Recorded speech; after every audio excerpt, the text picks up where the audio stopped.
Yeah, how many of you know what the Pop-Tart is? You know what how many of you know what the Pop-Tart is? If you've never had a Pop-Tart, you need to try one at least once.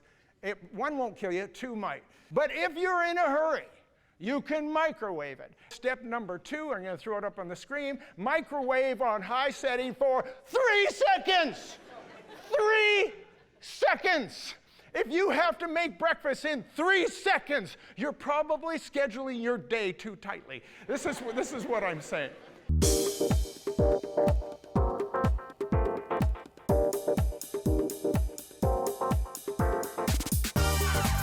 Welcome to Church of the Rock from Winnipeg.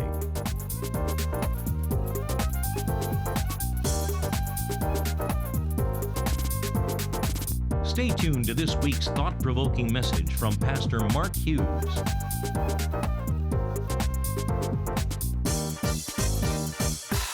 So this morning I'm starting a little two-part message, two-part series is all it is, and it's called When the Tough Gets Going.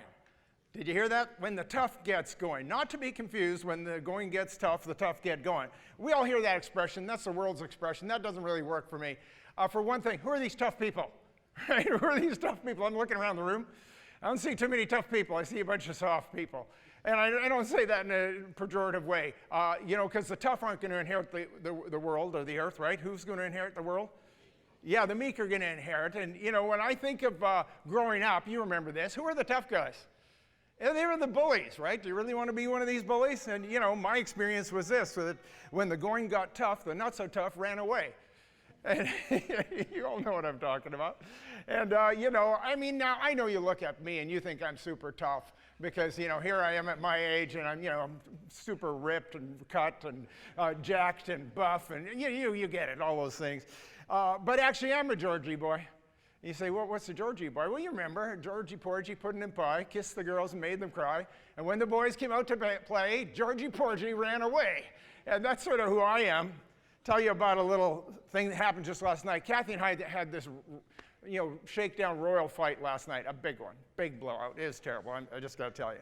But we finally resolved it when she came to me crawling on her hands and knees.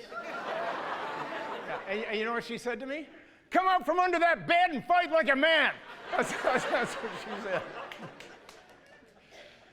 So I want to begin today by sharing a little principle with you that you all know, and when I share it with you, you're going to all say, yeah, that's true. You're not going to want to believe it. You don't want to believe it. You certainly don't want to live it.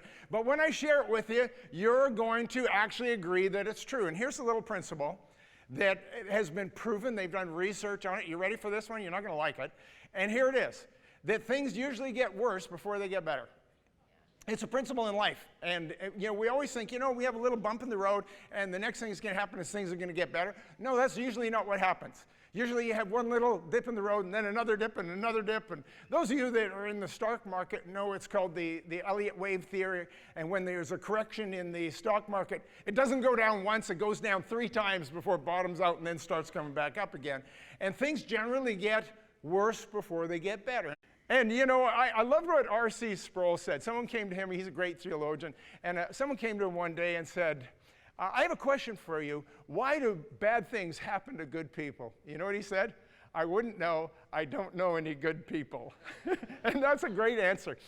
But let me explain something to you. That is the big question. It is the big objection people have for the existence of God. If God is good, why does he allow bad things in the world? It's a fair question, actually.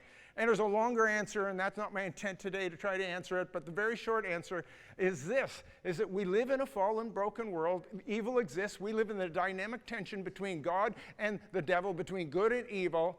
And it's not the fact that we're going to live without adversity in this world. It's about whether we're going to press into God and whether we're going to overcome the evil that exists. That's the more important question. So here's what we're going to do. We're going to look at a verse you all know. You've all read it many times. I've actually preached on it many times. It's James chapter 1. But I'm telling you, it is the most insightful scripture in all of the Bible on how to deal with adversity in life. And it's important, I think it's incumbent upon us to go back to it again and again and to press into it. So it's James. James, of course, is actually the brother of Jesus, the biological brother, half-brother, I guess, because his father was Joseph and Jesus' father was the Father in heaven. And it's not James of the apostles. He died in the book of Acts. This James is the brother of Jesus, and he tells us things that nobody else tells us in Scripture. He has some insights that you won't find in any other Bible. And this is how he starts off in James chapter 1, verse 2.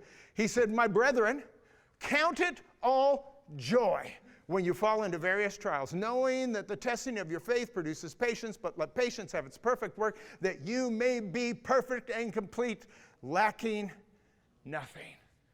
What does this James know that we don't know?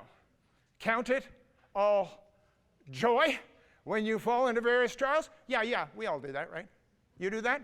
When something bad happens, you do that? You break your leg, woohoo! I broke my leg. You lost your job? Yeah, I lost my job. Some of you would cheer. You lose your house. They foreclose on your house. Woohoo! I lost my house. Your wife leaves you. Oh, never mind. Yeah. Enough wife jokes for one day. We'll just leave that one where it is. So here's what I want to do. I want to look at this. I want to look at how we deal with adversity in life. And so I'm going to throw it up on the screen. And here's when the going gets tough, here's what we need to do. Number 1, embrace adversity. Number 2, exercise patience. Number 3, engage faith. So I want to talk about this first one, because he says, count it all joy when you fall into various trials. You know what he's telling us to do? He's telling us to embrace it. Do you ever hear anybody preaching on embracing adversity? You do not hear that. You will hear people talk about resisting it and enduring it and persevering through it, but who actually tells us to embrace it? Well, James does, and I'm telling you today. And you say, I don't understand. Now, don't get confused here. I'm not telling you to surrender to adversity. I'm not telling you to be defeated by adversity. I'm telling you what you need to do is recognize that it's a part of our journey, and we embrace it and say, how can I ride through this and come through the other end successful? That's what we're talking about. Now, how many of you are old enough to remember Ann Landers, the advice columnist? A bunch of you remember. Syndicated for years and years. She's passed away now. But she had one piece of advice that she said was her most important thing that she would ever give to anybody, and I brought it for you. I'm going to throw it up on the screen. This is what she says. If I were asked to give what I consider the single most useful bit of advice for all humanity, it would be this. Expect trouble as an inevitable part of life. Look it squarely in the eye and say, I will be bigger than you. You cannot defeat me. She said, my best advice to you is to embrace adversity, because it's going to come, and it is an inevitable part of life. And the bigger question is not whether you're going to face adversity or not, but what are you going to do with it when it comes? So I'm going to tell you another story you all know today from Scripture, and again, it's probably the best story to illustrate this, and it's the story of Joseph. Now remember Joseph. Joseph has this dream. He's one of 12 brothers. He's the second youngest. And he's one of these 12 brothers, and he has this dream, and there's these sheaves, and they're bowing down to his sheaf, and he understands the interpretation is that his brothers and his parents are all going to bow down to him. It's a great vision for a young person to have. And so, he was so excited about it, he shares it with his older brothers. Here's my first bit of advice. Be careful who you share your dreams with. Not everybody's going to like it, right? And so anyway, I don't know why he was so stupid, but anyway, he shares this dream for what's going to happen, and his brothers are going to bow down towards him, and his father and mother, and they were incensed. They were not as blessed as he was about it. And so this is what happens. First of all, they threw him into a pit. They threw him into the pit, and they said, well, we'll leave him there, let the lions or tigers come and eat him. So they left him. Then they said, no, that's too cruel. What we'll do is sell him off as a slave. Yeah, that's better. And so they sell him to slave traders, and then the slave traders take him to Egypt, and he's now a slave in Egypt. Are you noticing how things are getting worse and worse and worse for him, not better at this point? And then, of course, he has a little bit of an altercation with his master's wife where she accuses him of rape, which didn't happen. It was falsely accused. And he goes from being a slave to now being a prisoner in a dungeon. Are you noticing that he's still moving down? It's still getting worse and worse and worse, and there's no signs yet of it getting any better. But here's the most amazing part to me, that when he was still a slave, this is what it says. It's in Genesis 39, verse 2, and it says this, and the Lord was with Joseph, and he became a very successful man. He was a slave. And he became a very successful man. Why? Because the Lord was with him, and because he pressed in and he embraced adversity, and God allowed him to be a successful man even in the midst of that adversity. So then he ends up in the dungeon, and there's the second verse, and it says, and the Lord was with Joseph, and everything he did prospered. Now he's in prison, prospering. And you look at this, and you think, how is this possible? See, when we embrace the journey, see, he could have resisted. What would have happened if he resisted the journey? See, if he had done that, he would have never bounced out of there. But he embraced it. He said, I can't change this. I'm a prisoner. I'm in a dungeon. I can't change this, but I can trust God. I can rely on God. I can be faithful to God, and God will use me. And he became a prosperous and successful man, even as a prisoner and even as a slave. And then you all remember what happened next. He interprets the dream of the Pharaoh, and he goes from the prison to the palace, and he ends up being the prime minister, basically, under the Pharaoh in Egypt. And then you will remember what happened. His brothers and his father and his mother came and bowed before him, seeking help in the time of famine, not recognizing who it was. And when they found out it was Joseph, they were so ashamed of themselves. And he said, don't miss it, he said, do not be angry with yourselves, because what you meant for evil, God meant it for good. Joseph understood everything. That entire journey was God at work in his life because he embraced the adversity. You're following this, right? You don't like it, but you're following it. So let me ask you this question. Do we have any soccer fans in the room? Any soccer fans in the room at all? Not that many, a few of you. Any of you see the Netflix documentary called Beckham? Anybody seen this? Only a few hands. Let me just say this. If you're not a soccer fan, you might not actually enjoy it that much. If you are a soccer fan, you're going to love this. It's a 4-part little series. It's on the life of David Beckham and his career in soccer, and I'm going to tell you a little bit of the story.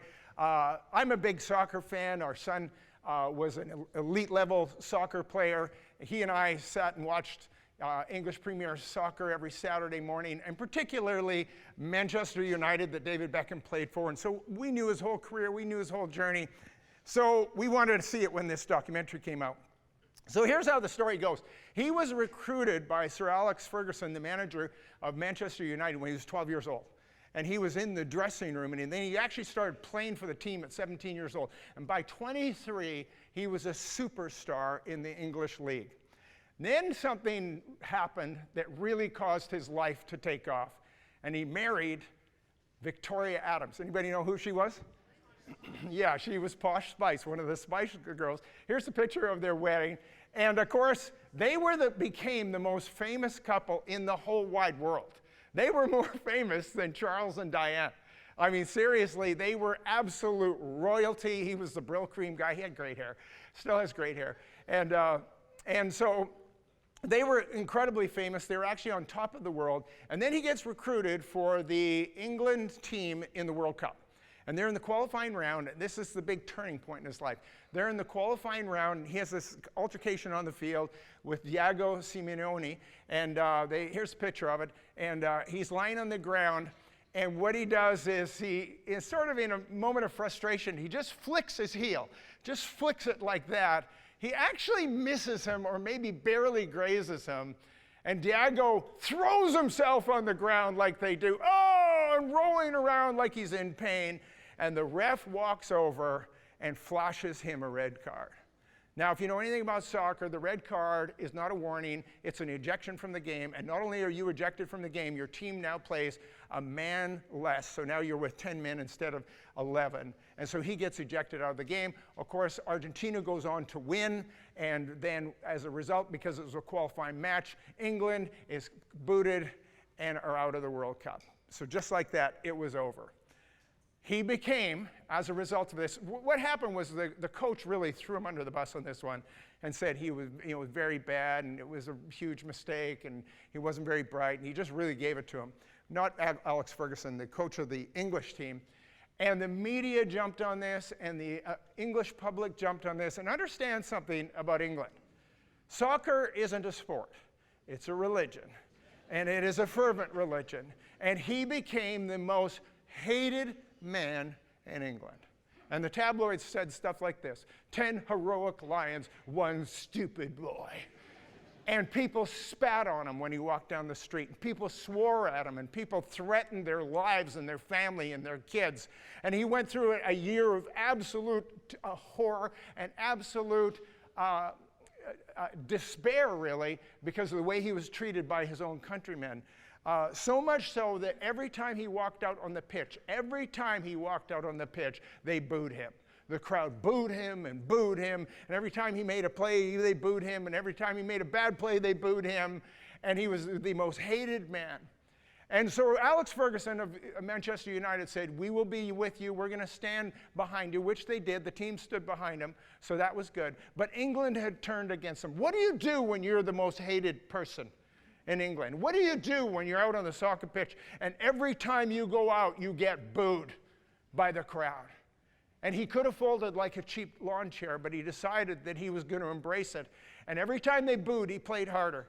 And every time they booed, he pushed in deeper. And every time they booed, he rose to another level. And he got better and better and better. And Manchester United and David Beckham had the best year they have ever had in their entire history as a team. And they went on to win what's called a treble. A treble is when you win your league. So they won the English Premier League, and then they won the FA Cup, which was the Great Britain teams. And then they went and won the Champions League, which was the European. First and only team that had ever done it to that date in English history. And he went from being the pariah to the superstar in 1 year because he embraced the adversity. You know what the end of the story is? It's sort of interesting. In 2000, and that was 1998, that qualifying game. In 2002, he makes the English team again for the World Cup. And guess who they made captain?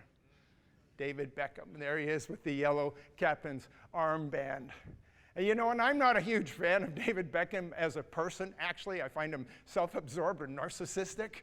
But I love this story, because this is a story of how you embrace the adversity and you come out on the other side stronger. So the first thing is embrace adversity. The second thing is exercise patience. Look what James says. He says, "But let patience have its perfect work, that you may be perfect and complete, lacking nothing." You know, we kind of hate this part. We hate the patient part. How long do I have to be patient? I'm sick of being patient. And you know what? That's the whole point of patience. You have to endure it for a season. And when we look at Joseph, I told you the story of Joseph where his life got worse and worse and worse and worse before it ever got better. Do you know how long that took? It was 13 years before he came out of the prison and out of slavery. And there was another 9 years before his brothers and his parents showed up and bowed down to him. It was 22 years. He was 39 years old. He had to be patient for most of his life before he actually saw the fulfillment of the dream. And see, we don't really understand that because we want instant results. We're the instant results kind of people. Have you noticed that? You know what we are? We're Pop-Tart Christians. How many of you know what the Pop-Tart is? How many of you know what the Pop-Tart is? If you've never had a Pop-Tart, you need to try one at least once. One won't kill you, 2 might. Jerry Seinfeld calls the Pop-Tart a frosted, jam-filled square, the exact same size and shape as the box it comes in, and the same nutritional value as the box. He says it can't go stale because it was never fresh to begin with. But, you know, the Pop-Tart is this instant breakfast food. It's ridiculous. I don't even know who the consumer is of this item, but you can tell from the directions who they're aiming at. So there's 2 directions. There's the toaster directions and there's the microwave directions. So the toaster directions, if you can believe it, are 3 steps. 3 steps to tell you how to toast something. And the first step, you'll love, step number 1 is remove Pop-Tart from pouch. I'm thinking, who are these people that need to be told that it needs to come out of the pouch before it goes into the toaster? And then you put it in for 1 1/2 minutes. And you know, that's not very long for a delicious and nutritious snack like a Pop-Tart. But if you're in a hurry, You can microwave it. And the microwave instructions are also 3 steps. I'm not going to go through them all, but step number 2, I'm going to throw it up on the screen, microwave on high setting for 3 seconds. 3 seconds. If you have to make breakfast in 3 seconds, you're probably scheduling your day too tightly. This is what I'm saying. And I've actually tried it as a bit of an experiment, and at 3 seconds, they're still frozen. I guess they're afraid of liability and you burning yourself, so you're going to end up eating a frozen Pop-Tart anyway. You say, Pastor Mark, what is your point with these Pop-Tarts? Pop-Tart Christians are people that want it now, want it instantly, and they don't have time, and I need the answer to this prayer in 3 seconds. Well, you know what? That's not what the Bible teaches. Let patience have its perfect work. You know what faith is? Faith is trusting and believing God whether you get the answer right away or not.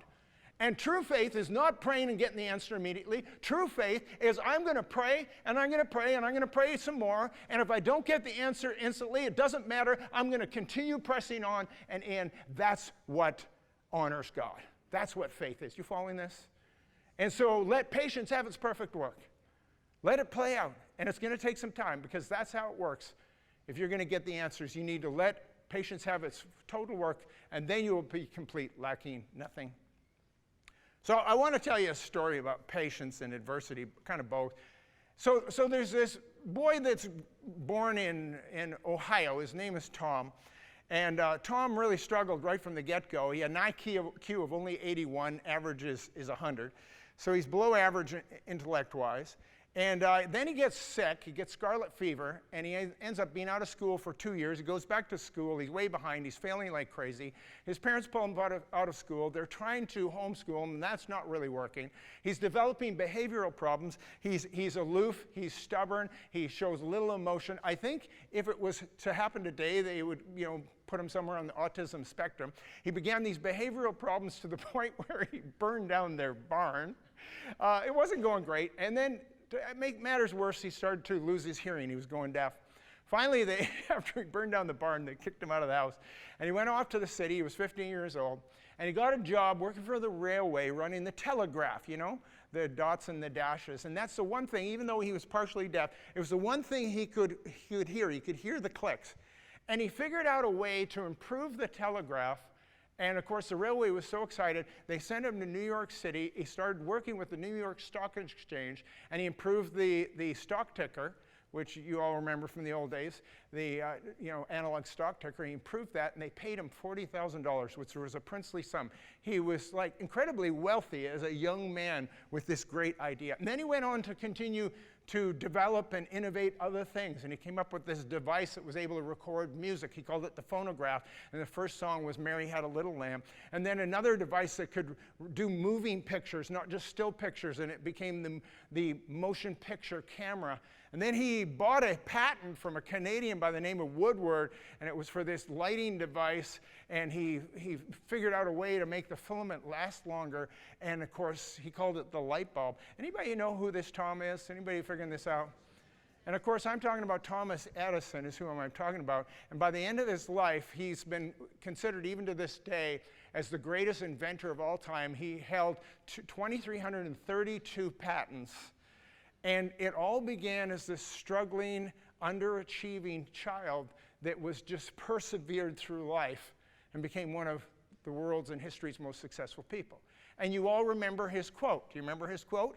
Because people called him a genius, and he continually reminded them that he wasn't a genius, and this is what he said. He said, genius is 1% inspiration and 99% perspiration. Hard work, patience, endurance, you move forward.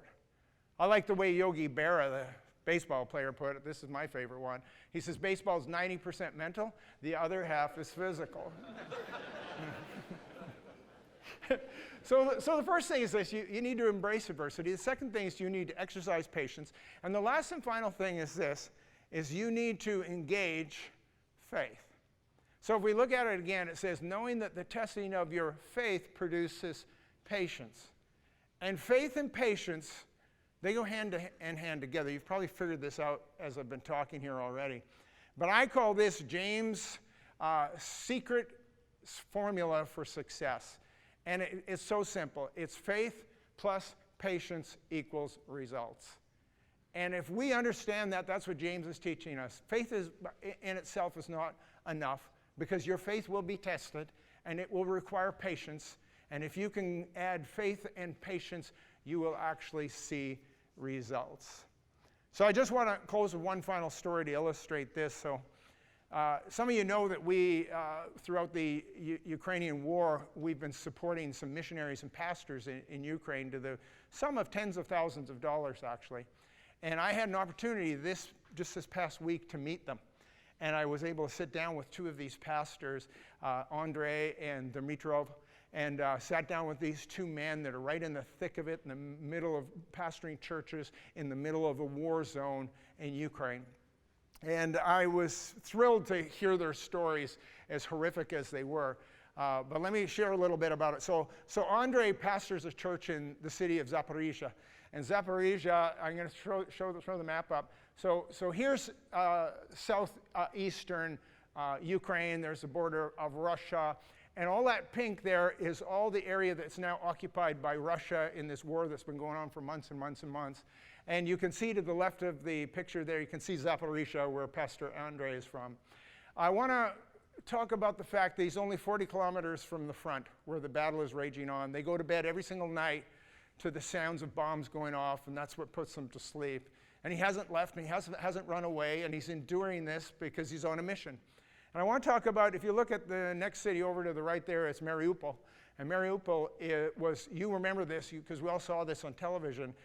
Russia completely destroyed this city, completely crushed it, flattened the city. And here's the pictures of the buildings. This is the aerial view, the next picture. 95% of the buildings in Mariupol are completely gone and destroyed. 325,000 people evacuated, got away safely. 75,000 people were killed in this. And there, you know, even in war, there are rules of war. And rule of war is you don't kill civilians, and you don't bomb hospitals, and you don't bomb schools, and you don't bomb infrastructure. And they've done all of those things. And how this is not a war crime, well, it is a war crime. We know that. And so I asked Dimitro and Andrei this. I said, how many people have died since this has begun?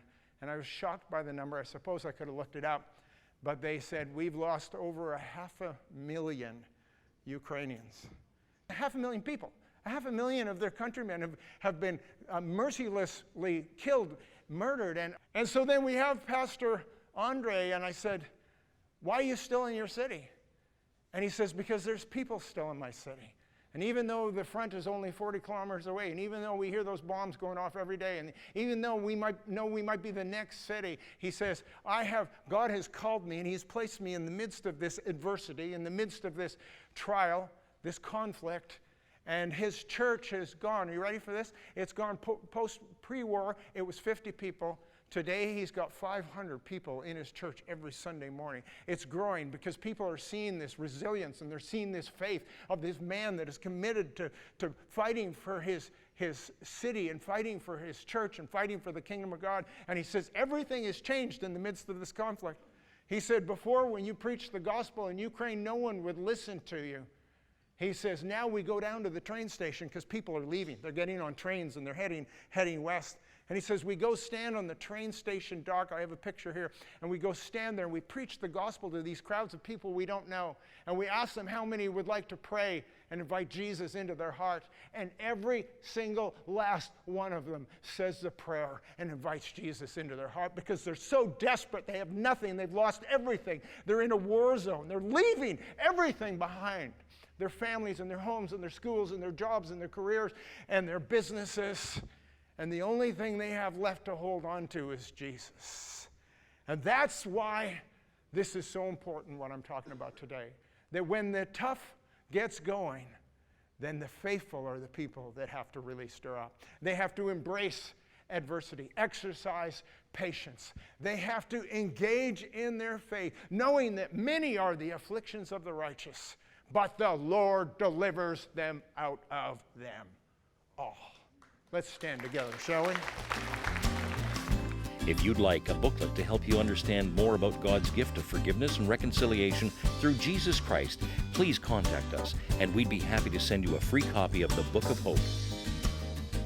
visit our website at www.churchoftherock.ca. Thank you for watching, and God bless you.